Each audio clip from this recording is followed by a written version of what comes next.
Il ne faut pas croire les gens qui disent qu'ils sont sans filtre. Si je parle de ça, c'est parce que je suis moi-même Asperger, ça veut dire que initialement, mon cerveau n'est pas vraiment conçu pour utiliser avec aisance la notion de filtre, ou faire preuve de diplomatie, ou distinguer, détecter les sous-entendus lors d'interactions sociales. J'ai bien dit initialement, parce que, sauf exception, tout être humain est doté de plasticité cérébrale, de capacité d'adaptation et d'apprentissage, et de potentiel remise en question.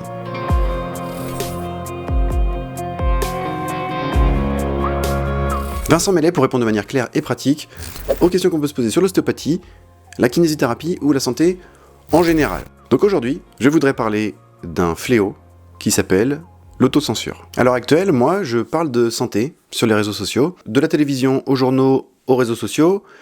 Eh bien, il y a quand même en santé un nombre incalculable de bêtises qui sont transmises. On le sait bien, c'est la culture de l'audimat, du buzz, de l'autopromotion. Bref, c'est pas la recherche de la vérité ou la recherche d'un partage de connaissances qui pourrait être contredit, vérifié avec des sources. Et comme je parle de communication, eh bien évidemment en communication, il y a un émetteur de l'information et un récepteur de l'information. Et moi aujourd'hui, je voudrais parler des émetteurs. Comment on décide ce qu'on va dire? Est-ce que c'est adapté? Est-ce que ça doit être censuré, auto-censuré, parce qu'on n'est pas en Corée du Nord. Donc le filtre, il se fait à partir de réflexion de ou des émetteurs, et je ne vais pas parler des gens qui reçoivent l'information et comment ils la traitent. Et pour savoir ce qui se dit, ce qui ne se dit pas, à qui, dans quel contexte, comment, toutes ces questions-là, eh bien, elles sont issues d'un processus d'apprentissage qui se fait toute sa vie, dont l'acteur principal est le cortex préfrontal. Alors comment ça fonctionne,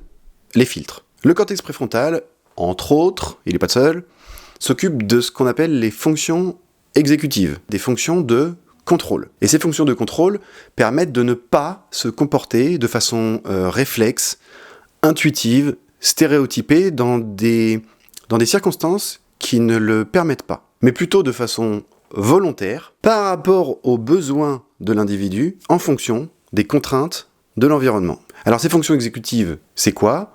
Eh bien, c'est la planification, la manipulation mentale d'informations, c'est la capacité d'inhibition selon le contexte, la capacité d'abstraction, l'élaboration de règles, la résolution des problèmes. Et à l'origine, c'est l'étude des patients qui avaient des lésions du cortex préfrontal qui ont permis de déterminer les rôles du cortex préfrontal. Donc c'est vraiment une mini introduction au concept de rôle des différentes aires cérébrales. Évidemment, elles ne fonctionnent pas toutes seules, évidemment, elles sont en interaction avec tout le reste, pas forcément tout le reste, mais il y a des interactions, une aire cérébrale ne peut pas fonctionner seule. Tout ça pour dire dans mon intro que dès l'instant où on a l'intégrité de son cortex préfrontal, eh bien, on peut s'adapter. Et je suis bien placé pour savoir que les interactions sociales c'est compliqué, et que s'adapter c'est compliqué. Alors, question, pourquoi, parfois, on ferme sa gueule?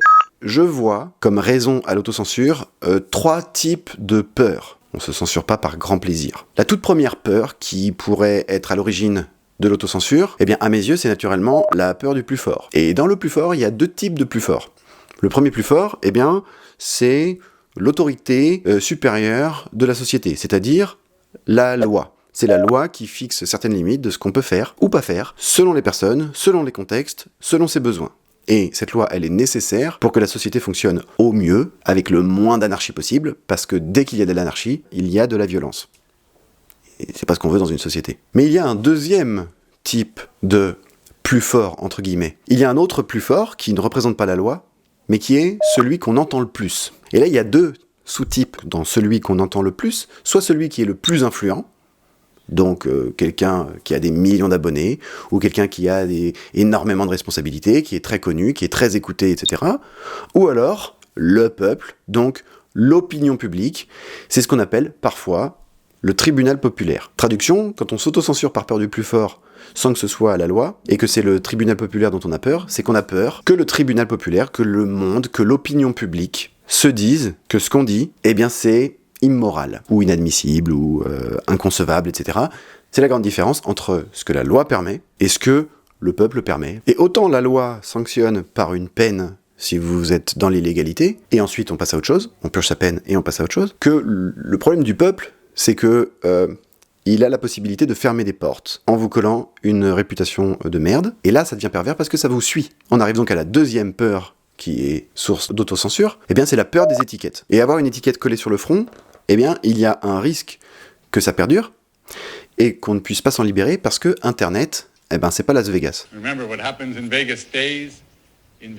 On n'est pas à l'abri que quelque chose qu'on a dit qui a été mal compris ou qui, sorti de son contexte, je sais pas moi, 10 ans plus tard, ne soit plus admissible 10 ans plus tard, et qu'il y ait de nouveau un tribunal populaire qui se mette en place. Donc forcément, ça fait un peu peur. Et le risque suivant, bien évidemment, eh bien, en ayant une étiquette, c'est d'être discrédité, quel que soit le contenu qu'on a envie de partager, ou les réflexions qu'on a envie d'avoir, ou les critiques qu'on a envie de faire, à cause de l'étiquette qu'on nous a attribuée. Et là, ça devient problématique parce qu'il peut y avoir des amalgames à toutes les sauces. Quelqu'un qui est simplement critique peut devenir rapidement complotiste. Quelqu'un qui est particulièrement sûr de lui, qui n'est pas spécialement dans la séduction, par exemple moi, eh bien peut vite être catalogué de prétentieux. Je suis assez habitué à ce qu'on me dise ça. Et il existe un biais perceptif qui s'appelle l'effet de halo ou l'effet de contamination, qui fait que, ou effet de première impression, je crois, qui fait qu'une fois que vous avez collé une étiquette à quelqu'un, que ce soit positif ou négatif d'ailleurs, eh bien, vous allez avoir tendance, c'est un biais du cerveau, c'est comme ça, vous allez avoir tendance à suivre le courant de la première étiquette que vous avez attribuée à cette personne. Et typiquement, il y a des gens qui m'envoient des messages régulièrement, qui ont décidé, depuis le premier jour, que j'étais un connard, que j'étais un prétentieux, que j'étais pas scientifique, que j'étais ceci, que j'étais cela, bon bref, ils m'ont mis une étiquette, et quel que soit le truc que je fais, ils commentent. Et c'est systématiquement avec animosité, avec des reproches, avec des remarques relativement désobligeantes et parfois des insultes. Voilà, c'est comme ça. C'est l'effet de halo, c'est l'effet de contamination. Il s'auto-alimente, il s'auto-contamine. Et la dernière peur que tout ça entraîne, donc la peur du plus fort, la peur des étiquettes, et bien naturellement, en évitant de dire des trucs qu'on pense, donc en se censurant soi-même, eh bien on a peur de perdre son petit confort. Et comme le dit Raphaël Enthoven, l'absence de prise de parole publique témoigne du désir de ne pas se faire entendre. Alors pour conclure, quels sont les risques de la fermer? Donc quels sont les risques de l'autocensure? Premier risque, très embêtant, d'avoir une pensée uniforme au sein de la société. Que la pensée soit une pensée unique, sans trop d'aspérité. Ou alors, en essayant de faire en sorte que la pensée soit unique, ou au moins uniforme, eh bien d'attiser les extrêmes. Les gens qui ne veulent pas être dans cette pensée crient beaucoup plus fort que ce qu'ils auraient eu tendance à faire, et en criant plus fort, parce qu'ils ne sont pas entendus, deviennent extrémistes. Et le deuxième risque, et c'est quelque chose que j'ai l'impression d'observer énormément dans la vie de tous les jours, c'est cette peur de dire des choses qu'on pense vraiment, de peur d'offusquer, de peur de choquer, parce que j'ai tendance à penser, j'ai tendance à remarquer, et ça me gêne énormément dans cette société nouvelle, hein, je parle un peu comme un petit vieux, qu'il ne faut surtout pas choquer, bousculer, blessé. Et personnellement, je reviens au risque précédent, je trouve que c'est un risque de créer des gens frustrés et donc d'attiser les extrêmes. C'est ce que je pense. En conclusion finale, je pense que quand on se tait alors qu'on est révolté, eh bien c'est qu'on a peur. Et donc il faut travailler sur sa peur. On finira par ce petit extrait d'une interview de Raphaël Enthoven qui parle d'une expression que je déteste. Je vous laisse avec lui et likez, partagez, etc. Et évidemment, prenez bien soin de vous. À chaque fois qu'il y a un dessin un peu offensif, on dit jette de l'huile sur le feu, et on oublie que le problème c'est le feu, pas l'huile. Que vous jetiez de l'huile sur un feu qui existe, c'est une chose.